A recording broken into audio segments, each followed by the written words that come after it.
Alas Roban bukan hutan biasa. Ia adalah tempat di mana manusia hilang tanpa jejak. Doa terasa tertahan di udara.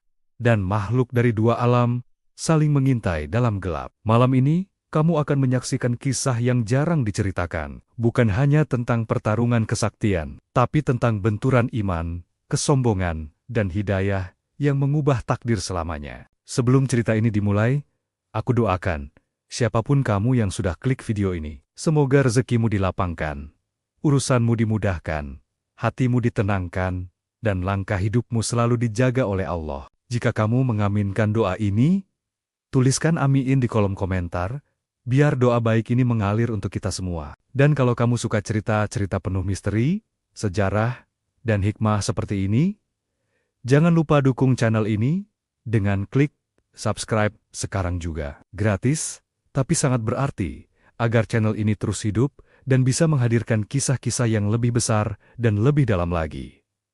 Sekarang, tarik napasmu, karena kisah Sunan Kalijaga versus Raja Jin Alas Roban akan segera dimulai. Alas Roban bukan sekadar hutan, ia adalah bisikan gelap yang hidup, nafas panjang yang mengintai siapapun yang berani melintas. Sejak matahari terbenam, pepohonan menjelma bayangan raksasa. Akar-akar menjulur seperti tangan yang siap menarik manusia ke dalam tanah. Angin malam membawa aroma lembab, bercampur rasa takut yang sudah berumur ratusan tahun. Tak ada satupun orang yang berani menyebut nama penguasa Alas Roban dengan suara lantang. Mereka hanya berbisik, seolah takut suara mereka didengar oleh sesuatu yang tak kasat mata. Pedagang yang nekat menembus hutan ini tak pernah kembali. Prajurit kerajaan yang mencoba membuka jalur baru lenyap tanpa jejak. Yang tersisa hanya gerobak rusak, pedang berkarat, dan cerita horor yang diwariskan dari mulut ke mulut. Desa-desa di sekitar Alas Roban hidup dalam bayang-bayang teror. Setiap malam, pintu rumah dikunci rapat. Anak-anak dilarang keluar meski hanya ke halaman. Tangisan bayi kerap terhenti mendadak saat malam terlalu sunyi, seolah ada sesuatu yang mendengarkan. Warga percaya hutan itu menuntut tumbal, dan ketika tumbal tak diberikan, hutan akan mengambilnya sendiri. Maka ritual pun dilakukan. Sesajen diletakkan di pinggir hutan, doa-doa lama yang tak lagi dimengerti maknanya diucapkan dengan suara gemetar. Bukan karena keyakinan, tapi karena ketakutan. Mereka tak lagi menyembah Tuhan, melainkan mencoba bernegosiasi dengan kegelapan. Pada suatu sore yang muram, seorang lelaki berpakaian sederhana tiba di desa terdekat Alas Roban. Tubuhnya kurus, wajahnya tenang, sorot matanya dalam.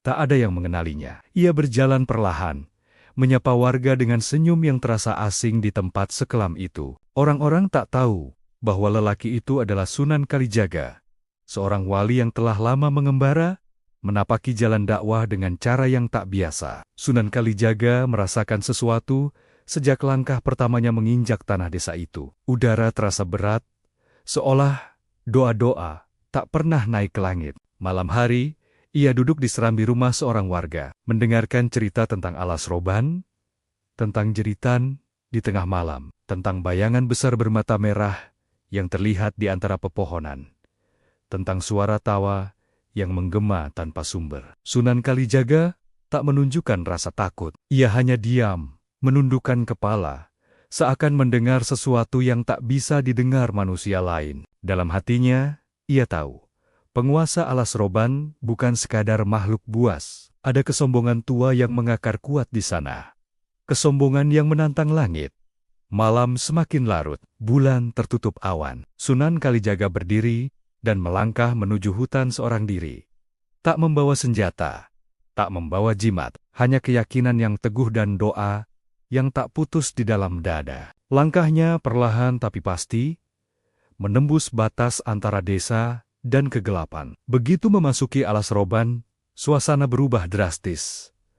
Angin berhenti, hutan terasa sunyi secara tidak wajar. Bahkan, serangga pun seolah membisu. Setiap langkah Sunan Kalijaga membuat dedaunan bergetar.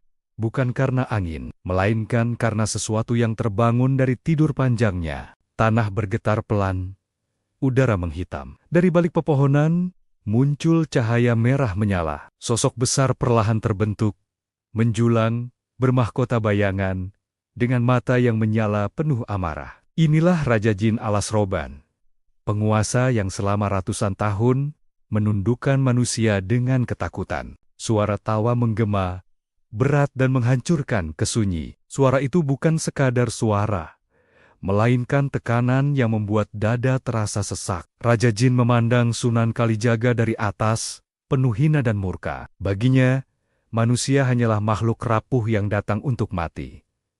Namun, Sunan Kalijaga tak mundur. Ia menatap sosok itu dengan tenang, seolah sedang menatap sesama makhluk ciptaan Tuhan. Tak ada teriakan, tak ada tantangan, hanya keheningan yang jauh lebih menakutkan daripada amarah. Raja Jin terdiam sesaat.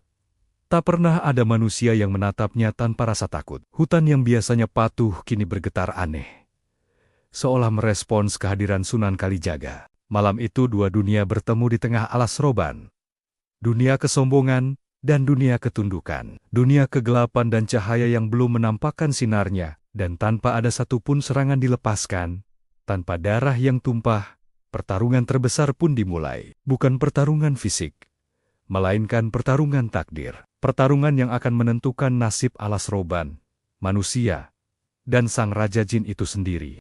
Keheningan di alas roban terasa lebih berat daripada gemuruh perang. Sosok Raja Jin berdiri menjulang di hadapan Sunan Kalijaga, bayangannya menelan pepohonan di sekitarnya. Mata merah itu menyala tajam, bukan hanya penuh amarah, tetapi juga keheranan. Selama ratusan tahun, setiap manusia yang memasuki wilayahnya gemetar, berteriak, atau berlutut memohon ampun. Namun lelaki di hadapannya berdiri tenang, seolah hutan angker ini hanyalah halaman rumahnya sendiri. Raja Jin melangkah maju. Setiap langkahnya membuat tanah berderak, dan akar-akar pohon terangkat ke permukaan.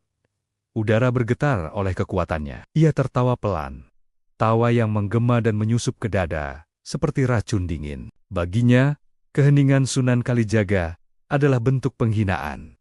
Manusia ini seolah menolak mengakui kekuasaannya. Dengan suara berat yang terdengar seperti datang dari perut bumi, Raja Jin berbicara. Ia menantang, menghina, dan merendahkan manusia, serta para wali yang menurutnya hanya pandai berbicara tentang Tuhan, tapi lemah di hadapan kekuatan nyata. Ia menyebut dirinya penguasa alas roban, raja yang tak pernah dikalahkan, makhluk yang tak tunduk pada siapapun. Namun, Sunan Kalijaga tidak membalas dengan amarah. Ia tidak mengangkat tangan, tidak mengucap mantra, tidak pula menunjukkan kesaktian. Ia hanya menjawab dengan suara pelan, penuh keyakinan. Ia berkata bahwa kekuasaan tanpa ketundukan hanyalah kesombongan, bahwa kekuatan sejati bukanlah menakut-nakuti, melainkan membawa ketenteraman. Kata-kata itu menusuk lebih tajam daripada senjata.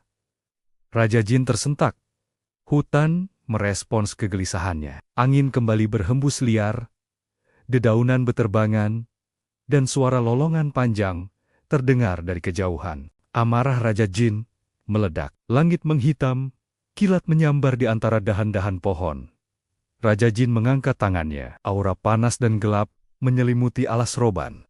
Ia berniat menghancurkan manusia yang berani menasihatinya. Namun, tepat sebelum kekuatan itu dilepaskan, Sunan Kalijaga melangkah satu langkah maju. Bukan dengan sikap menantang, melainkan dengan keteguhan yang anehnya justru membuat Raja Jin ragu. Raja Jin menatap lebih dalam, dan pada saat itulah sesuatu yang tak pernah ia lakukan terjadi. Ia menyebut nama Sunan Kalijaga. Ia mengetahui siapa manusia di hadapannya. Ia mengetahui masa lalu kelamnya, perjalanan hidupnya, bahkan luka-luka batin yang pernah disembunyikan dari dunia. Ucapan itu membuat udara seketika membeku. Sunan Kalijaga terdiam sejenak, bukan karena takut, melainkan karena sadar bahwa Raja Jin bukan makhluk sembarangan. Ia bukan jin liar tanpa ilmu. Ia adalah makhluk berpengetahuan tinggi yang telah lama hidup dalam kesombongan dan dendam. Dendam pada manusia, dendam pada dunia, bahkan mungkin dendam pada takdirnya sendiri. Raja Jin tertawa kembali. Kali ini lebih keras. Ia menganggap dirinya unggul karena mengetahui rahasia manusia di hadapannya. Ia menuduh Sunan Kalijaga sebagai manusia penuh dosa yang berani berbicara tentang Tuhan. Baginya, kemunafikan adalah kelemahan terbesar manusia. Namun, Sunan Kalijaga justru mengangguk pelan. Ia mengakui masa lalunya tanpa penyangkalan. Ia mengakui bahwa ia pernah jatuh, pernah tersesat, dan pernah hidup dalam kegelapan. Tapi justru, dari situlah ia mengenal cahaya. Pengakuan itu membuat Raja Jin terdiam. Ia tidak menemukan kebohongan, tidak ada ketakutan yang bisa diperas dari manusia ini. Amarah Raja Jin berubah menjadi murka. Ia menatap ke arah desa. Dengan suara menggelegar, ia bersumpah akan menghancurkan satu desa sebelum fajar. Ia ingin membuktikan bahwa belas kasihan adalah kelemahan, bahwa ketundukan hanya pantas untuk makhluk lemah. Sunan Kalijaga menoleh ke arah desa yang sunyi di kejauhan. Ia bisa merasakan ketakutan warga yang tak tahu apa yang akan terjadi sebelum matahari terbit. Tanpa berkata apapun, ia berbalik meninggalkan Raja Jin. Langkahnya cepat namun tenang, menembus kegelapan alas roban. Raja Jin terkejut, ia tak menyangka manusia itu pergi begitu saja. Bagi Raja Jin, ini adalah penghinaan terbesar. Ia berteriak memanggil, menantang, bahkan mengutuk. Namun, Sunan Kalijaga terus berjalan, memilih menyelamatkan manusia daripada membalas tantangan. Di balik amarahnya, benih keraguan mulai tumbuh di hati Raja Jin. Mengapa wali itu tidak takut? Mengapa ia tidak bertarung? Mengapa kekuatan sebesar itu justru digunakan untuk melindungi, bukan menghancurkan? Malam itu, alas roban kembali bergolak. Dua kehendak berlawanan bergerak menuju takdir yang sama. Di satu sisi, Raja Jin dengan amarah dan kesombongannya. Di sisi lain, Sunan Kalijaga dengan keteguhan iman dan kasih yang sunyi. Dan fajar yang akan datang bukan sekadar pergantian hari, melainkan awal dari perubahan yang tak pernah dibayangkan oleh penguasa alas roban. Malam belum berakhir ketika Sunan Kalijaga tiba kembali di desa. Warga masih terlelap dalam ketakutan yang diwariskan turun-temurun. Mereka tak tahu bahwa ancaman kehancuran sedang menggantung di atas kepala mereka, menunggu waktu untuk dijatuhkan. Sunan Kalijaga berdiri di tengah desa, memandang rumah-rumah sederhana yang diterangi lampu minyak. Di balik dinding rapuh itu, ada nyawa-nyawa yang bergantung pada satu pilihan yang baru saja ia buat. Ia mengumpulkan warga tanpa membangunkan kepanikan. Dengan suara pelan namun tegas, ia meminta mereka bersiap meninggalkan desa sebelum fajar. Tak semua percaya. Sebagian ragu, sebagian lain sudah terlalu pasrah pada takdir. Namun ada sesuatu dalam sorot mata Sunan Kalijaga yang tak bisa dibantah. Bukan ketakutan, bukan paksaan, melainkan keyakinan yang menenangkan. Sementara itu, jauh di dalam alas roban, Raja Jin berdiri mematung. Amarahnya belum padam, namun pikirannya tak lagi utuh. Bayangan Sunan Kalijaga terus muncul di benaknya. Tatapan tanpa rasa takut itu menusuk lebih dalam daripada doa yang pernah dilantunkan para manusia sebelumnya. Untuk pertama kalinya, ia merasakan kegelisahan yang tak bisa diusir dengan kekuatan. Jin-jin bawahannya mulai berkumpul. Mereka merasakan getaran emosi tuannya. Dengan suara berbisik namun penuh dorongan, mereka mendesak Raja Jin untuk segera menepati sumpahnya. Desa harus dihancurkan. Ketakutan harus ditegakkan kembali. Kekuasaan tidak boleh dipertanyakan. Raja Jin mengangkat tangannya, bersiap memanggil kegelapan. Namun saat itu pula, ingatannya terlempar jauh ke masa silam. Ia teringat saat ia belum menjadi penguasa alas roban. Saat ia masih makhluk berilmu yang mempelajari rahasia alam dan langit. Saat ia mengenal kebenaran, namun memilih jalan kesombongan karena luka dan pengkhianatan manusia. Di desa, Sunan Kalijaga berdiri di tengah warga yang mulai bergerak meninggalkan rumah. Ia tak menyebut nama Raja Jin. Ia tak menyebut ancaman. Ia hanya berkata bahwa malam ini adalah ujian, dan setiap ujian selalu mengandung jalan keluar bagi mereka yang mau berserah. Ketika malam semakin pekat, suara gaib mulai terdengar. Angin berputar, tak wajar. Pepohonan di sekitar desa bergoyang keras. Warga mulai panik. Beberapa jatuh tersungkur. Tangisan pecah. Pada saat itulah Sunan Kalijaga melangkah ke depan, mengangkat kedua tangannya ke langit yang tertutup awan. Ia tidak berteriak. Ia tidak memanggil kekuatan dunia. Ia melantunkan doa dengan suara rendah, hampir seperti tembang. Kata-kata itu mengalir lembut, namun memiliki daya yang tak terlihat. Angin perlahan melemah.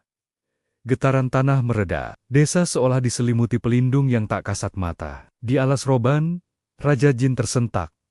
Ia merasakan sesuatu yang asing. Doa itu tidak menyerangnya, tidak melukainya, namun justru menekan amarahnya, menenangkan gejolak yang selama ini ia pelihara. Ia menggeram marah, bukan pada Sunan Kalijaga, melainkan pada perasaan ragu yang mulai menggerogoti dirinya. Raja Jin memutuskan turun sendiri. Ia menampakkan wujudnya di batas desa. Langit kembali menghitam, warga menjerit ketakutan. Sebagian berlutut, sebagian lari terbirit-birit. Namun, Sunan Kalijaga tetap berdiri, menghadang dengan tubuhnya sendiri. Raja Jin menatapnya dari dekat. Ia melihat kelelahan di wajah manusia itu. Bukan kelelahan fisik, melainkan beban tanggung jawab. Untuk pertama kalinya, Raja Jin melihat manusia yang tidak memikirkan dirinya sendiri di hadapan kekuatan besar. Raja Jin bertanya dengan suara berat, mengapa Sunan Kalijaga begitu bersikeras melindungi manusia yang lemah dan sering berkhianat? Sunan Kalijaga menjawab bahwa justru karena kelemahan itulah manusia diberi kesempatan untuk belajar. Kesalahan bukan akhir, melainkan pintu menuju kesadaran. Jawaban itu mengguncang sesuatu yang lama terkubur di dalam diri Raja Jin. Ia teringat kesalahannya sendiri terhadap manusia, terhadap kebenaran, terhadap Tuhannya.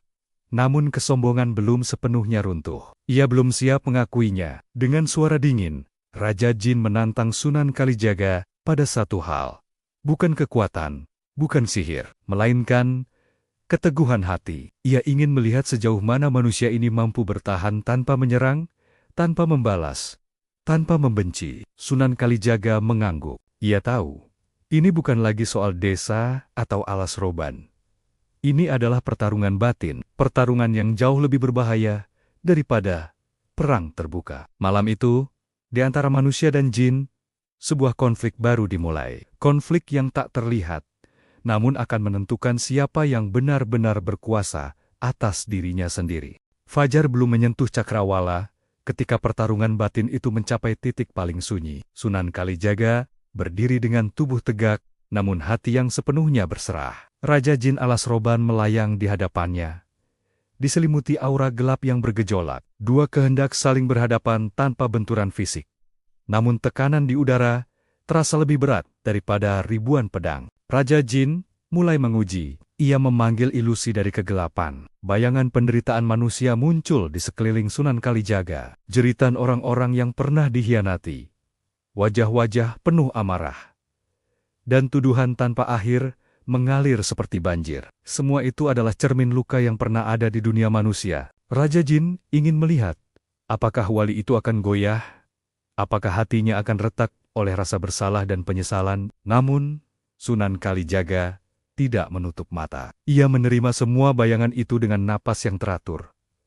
Ia tidak menyangkal dosa manusia. Ia tidak membela kesalahan. Ia hanya berdoa agar segala luka diberi makna, agar segala kesalahan diberi jalan pulang. Doa itu tidak menggema, namun terasa seperti getaran halus yang menembus lapisan gelap alas roban. Raja Jin terkejut. Ilusi yang biasanya menghancurkan batin musuh justru melemah. Bayangan-bayangan itu memudar satu persatu. Yang tersisa hanyalah keheningan yang jujur. Untuk pertama kalinya, Raja Jin merasakan bahwa kekuatan yang ia andalkan tidak sepenuhnya berkuasa atas makhluk di hadapannya. Amarah kembali membara. Raja Jin mengerahkan seluruh kesaktiannya. Tanah bergetar keras, pepohonan tumbang, langit berputar seolah hendak runtuh. Warga desa menjerit ketakutan dari kejauhan. Namun, Sunan Kalijaga tetap berdiri. Kakinya menapak bumi. Tangannya terangkat, hatinya tertuju pada Yang Maha Kuasa. Di tengah kekacauan itu, Sunan Kalijaga berbicara. Suaranya nyaris tenggelam oleh gemuruh alam. Namun, kata-katanya sampai tepat ke relung hati Raja Jin. Ia berkata bahwa kekuatan sebesar apapun akan runtuh bila berdiri di atas kesombongan, bahwa makhluk sekuat apapun tetaplah hamba. Dan hamba sejati adalah mereka yang mau tunduk, bukan mereka yang ditakuti. Kata-kata itu seperti retakan pertama pada dinding yang selama ratusan tahun melindungi ego Raja Jin. Kekuatan yang ia lepaskan mulai goyah. Alam yang semula memihak amarahnya perlahan berhenti merespons. Angin melambat. Tanah kembali tenang. Cahaya samar muncul di sela-sela awan gelap. Raja Jin merasakan kelelahan yang belum pernah ia rasakan. Bukan kelelahan tubuh, melainkan kelelahan jiwa. Selama ini ia bertarung melawan manusia, melawan langit, melawan takdir. Namun malam itu, ia sadar bahwa musuh terbesarnya adalah dirinya sendiri. Dengan suara yang tak lagi seangkuh sebelumnya, Raja Jin bertanya, mengapa Sunan Kalijaga tidak membalas semua ancaman dan serangan? Mengapa ia memilih bertahan dan berdoa? Sunan Kalijaga menjawab bahwa tujuan kedatangannya bukan untuk mengalahkan, melainkan untuk membebaskan. Bukan membebaskan alas roban dari jin, tetapi membebaskan hati yang terpenjara oleh kebencian. Jawaban itu menghantam Raja Jin lebih keras daripada serangan apapun. Untuk sesaat, wujudnya melemah. Cahaya merah di matanya meredup. Ia teringat masa ketika ia pertama kali belajar mengenal kebenaran, sebelum dendam menguasai dirinya. Ia teringat suara langit yang pernah ia dengar. Namun ia abaikan karena luka dan kesombongan. Raja Jin jatuh berlutut di udara, seolah kehilangan pijakan. Jin-jin bawahannya terkejut, mereka tak pernah melihat tuannya dalam keadaan seperti ini. Sebagian mulai gelisah, sebagian lain menatap dengan amarah, merasa kekuasaan mereka terancam. Sunan Kalijaga melangkah mendekat, bukan untuk menyerang, melainkan untuk mendampingi. Ia tahu, inilah saat paling rapuh, sekaligus paling menentukan. Ia berkata bahwa pintu ampunan tidak pernah tertutup, selama makhluk itu mau mengakui kebenaran dan kembali. Namun dari balik kegelapan, suara-suara jin bawahan mulai bergema. Mereka menolak perubahan. Mereka menolak ketundukan. Bagi mereka, kekuasaan Raja Jin adalah sumber kekuatan mereka. Jika sang raja runtuh, dunia mereka ikut runtuh. Ketegangan baru pun lahir. Raja Jin berada di persimpangan yang tak pernah ia bayangkan. Di satu sisi, kesombongan lama yang menjanjikan kekuasaan. Di sisi lain, ketenangan asing yang ditawarkan oleh ketundukan. Alam alas roban menahan napas, seolah menunggu keputusan yang akan mengubah segalanya. Malam itu belum berakhir. Pertarungan belum usai, namun satu hal telah berubah. Raja Jin alas roban tidak lagi berdiri sebagai penguasa yang tak tergoyahkan. Di dalam hatinya, untuk pertama kalinya, tumbuh pertanyaan yang tak bisa dibungkam oleh kekuatan. Pertanyaan tentang kebenaran, tentang jalan pulang, dan tentang cahaya yang selama ini ia lawan. Keputusan itu belum sempat terucap ketika suasana berubah tajam. Dari balik kegelapan alas roban, suara jeritan melengking memecah udara. Jin-jin bawahan Raja Jin menampakkan diri. Puluhan bayangan bergerak liar dengan mata menyala penuh kebencian. Mereka merasakan kelemahan tuannya, dan bagi makhluk yang hidup dari ketakutan, kelemahan adalah ancaman terbesar. Raja Jin tersadar dari keguncangannya. Ia menoleh ke arah para pengikutnya yang selama ini setia, namun kini dipenuhi niat tersembunyi. Mereka bukan hanya takut kehilangan penguasa.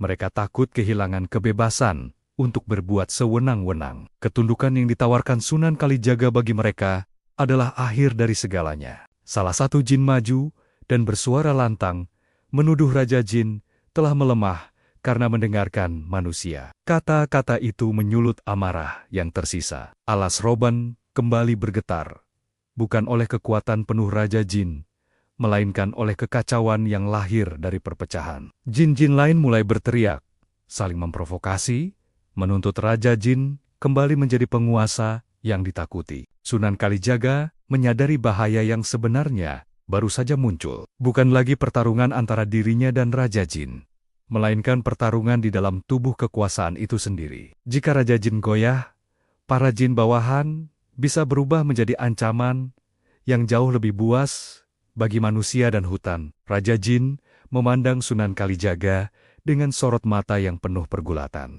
Untuk pertama kalinya, ia meminta pendapat. bukan sebagai raja, melainkan sebagai makhluk yang kebingungan. Sunan Kalijaga tidak memerintah.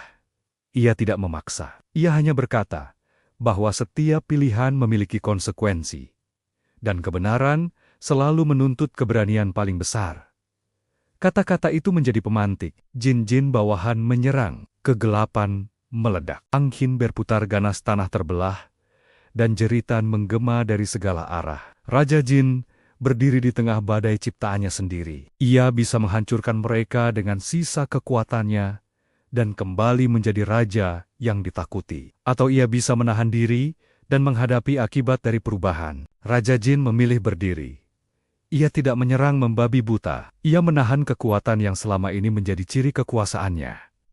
Tindakan itu mengejutkan para jin. Serangan mereka justru berbalik tak terkendali, saling berbenturan, menciptakan kekacauan yang lebih besar. Sunan Kalijaga mengangkat tangannya, melantunkan doa yang lebih dalam dari sebelumnya. Doa itu bukan permohonan kemenangan, melainkan permohonan perlindungan, agar kebenaran tidak tenggelam oleh amarah. Cahaya lembut mulai menyelimuti area di sekitar mereka, menahan dampak kehancuran agar tidak menjalar ke desa. Di tengah kekacauan itu, Raja Jin merasakan sesuatu runtuh di dalam dirinya. Bukan kekuatannya, melainkan beban yang selama ratusan tahun ia pikul. Ia menyadari bahwa seluruh kemarahannya berakar pada satu hal yang sederhana, namun menyakitkan. Rasa dikhianati dan ditinggalkan. Rasa itu ia pelihara.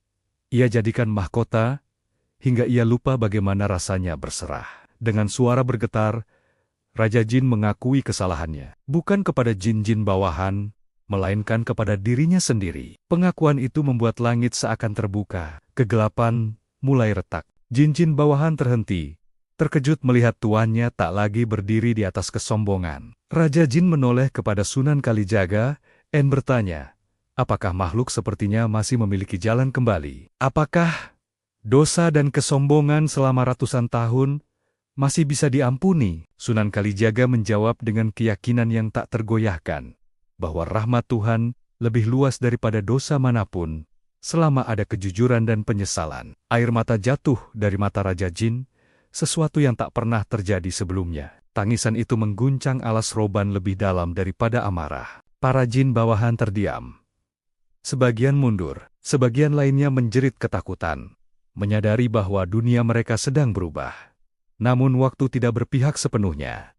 Fajar hampir tiba, dan sebelum cahaya matahari menyentuh bumi, Raja Jin harus menentukan pilihannya. Bertahan sebagai Raja Kegelapan dengan kekuasaan yang rapuh, atau melangkah menuju jalan yang belum pernah ia tempuh.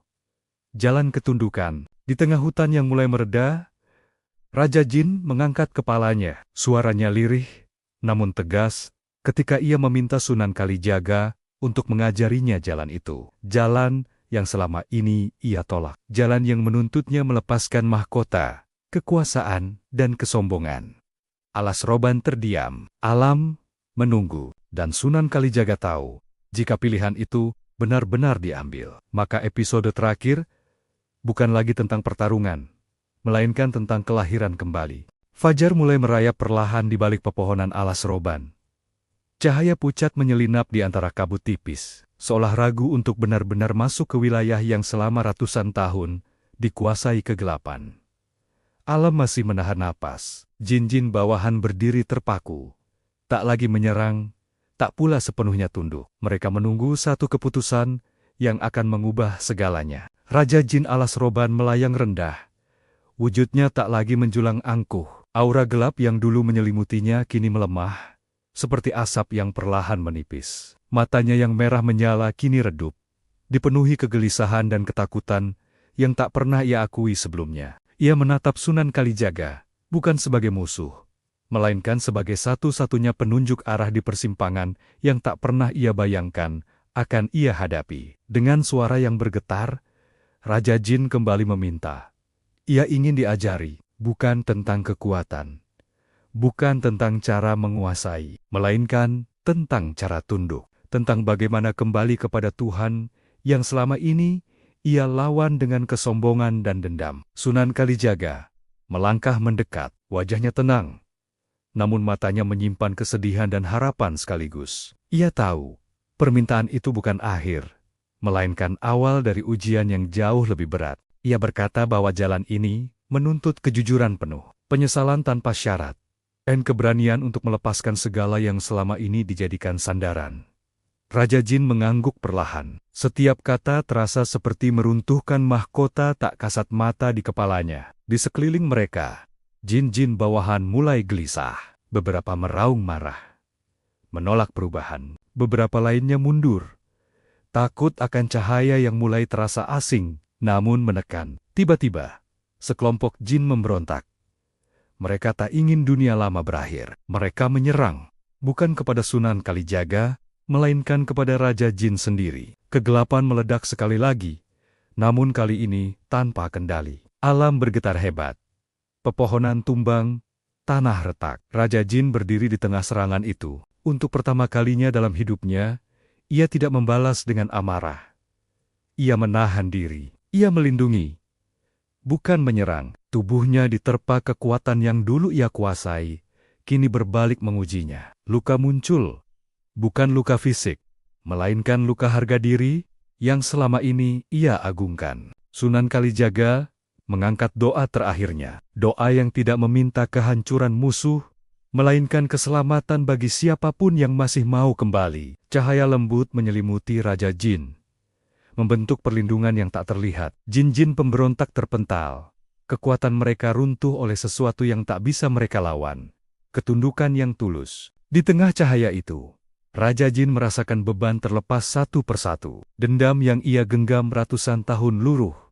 Kesombongan yang ia banggakan hancur tanpa perlawanan. Yang tersisa hanyalah kesadaran akan betapa kecil dirinya di hadapan Sang Pencipta. Dengan suara yang hampir tak terdengar, Raja Jin mengikuti ucapan Sunan Kalijaga. Kalimat demi kalimat diucapkannya dengan gemetar, bukan karena takut mati, melainkan karena sadar sedang dilahirkan kembali. Saat kalimat terakhir terucap, cahaya menyebar ke seluruh alas roban. Kabut hitam tersapu, udara terasa ringan untuk pertama kalinya sejak ingatan manusia. Jin-jin bawahan menjerit. Sebagian lenyap bersama kegelapan, sebagian tersungkur, kehilangan kekuatan yang selama ini bersumber dari ketakutan. Hutan yang dulu angker, kini terasa sunyi dengan cara yang berbeda. Sunyi yang damai.